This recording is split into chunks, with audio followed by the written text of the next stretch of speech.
नमस्कार.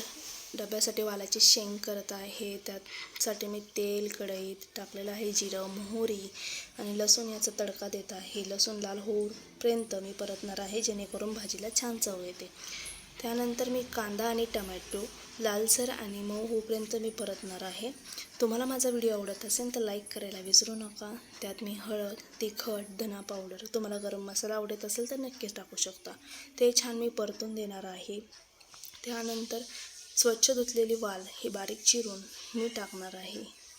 तर टाकल्यानंतर चवीनुसार मीठ टाकून मिक्स करणार आहे आणि मी वाफेवर शिजवणार आहे. थोडंही पाणी टाकणार नाही आहे. खूप छान लागते भाजी, तुम्हीही करून बघा. तुम्हालाही आवडत असेल ना, कमेंटमध्ये सांगा.